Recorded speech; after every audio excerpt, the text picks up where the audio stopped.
Hej,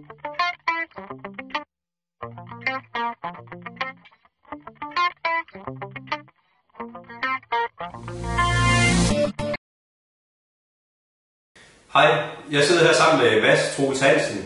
Mads han er ekspert inden for distribueret udvikling og brænder for alt, hvad der hedder Agile og Lean inden for distribueret udvikling.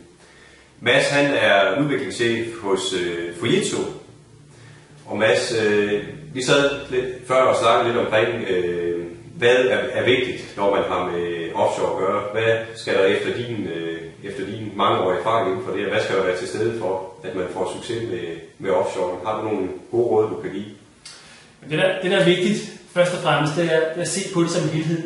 Det er at få opbygget det her globale leverancesystem, hvor man virkelig tager, hvad er det, der ligger på sin egen organisation, og hvad er det, der ligger offshore, og så få opbygget hele det apparat. Og basalt set, så er der tre vigtige komponenter inden for det globale leverancesystem. Der er den tekniske del, i forhold til de tekniske komponenter. Hvordan styrer man source code, hvordan sørger man for, at ens releases de er med høj kvalitet, hvordan styrer man med kravene, hvordan styrer man med bilddelen. Den del skal være på plads, og man skal kunne skalere den. Man skal også kunne arbejde for den på den del fra Indien eller andre steder. Så er der hele proces- og strukturapparatet. Hvordan er det, man får i gang til opgaver, hvem er det, der gør hvad, og hvordan får man afsluttet helt fra start til slut. Det vil sige de samlede værdistrømme, fra man starter til man har det færdiggjort. De to dele vil ligesom være den nederste del af det her fundament. Og når man det er på plads, så kan man begynde at køre krav igennem systemet. Projekter, change request og andet. Det lyder dejligt nemt. Det er kun 3 ting, man skal styre på. Altså teknikken og processer og kravdelen. Men alligevel så hører vi jo mange eksempler på, hvor det går galt. Altså, hvad er grunden til, at det ikke er så nemt, som du jeg tror, de fleste de er jo mange år om at gøre det. De er ikke opmærksomme på det fra starten af. Så man starter ofte op og tror, man kan gøre det samme, som man har gjort internt. Men det er noget andet, når man sidder i forskellige lokationer og pludselig skal have mange til at arbejde.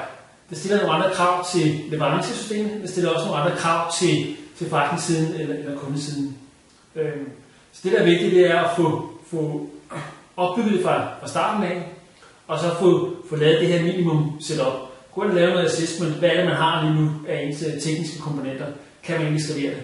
Hvad er ens processer? Få lavet den value stream mapping, eller distrøms mapping, i forhold til, hvordan starter man og slutter opgaver.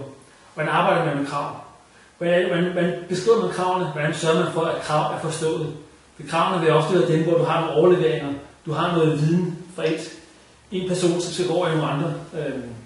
Og alt for ofte, så ser man, når man bliver distribueret, jamen, så har man det med bare at kaste tingene over på den anden side af bordet, og nogen, der fanger det.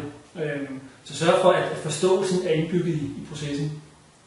Og opbygge tingene i mindre dele, så man minimerer risk, og sørge for at få lavet en afslutning.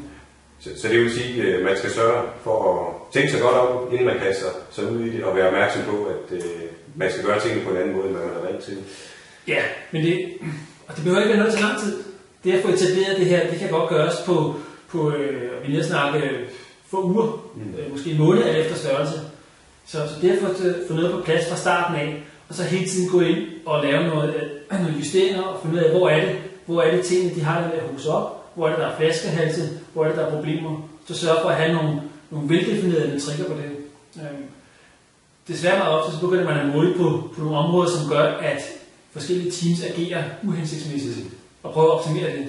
Så man skal sørge for at måle på end-to-end leverancerne. Tak for godt input, Mads. Og til dem, der eventuelt er interesseret, så har Mads sin egen blog. Og det er, hvor det er, Mads, man kan... Det er lean-agile.dk. Ja, lean-agile.dk.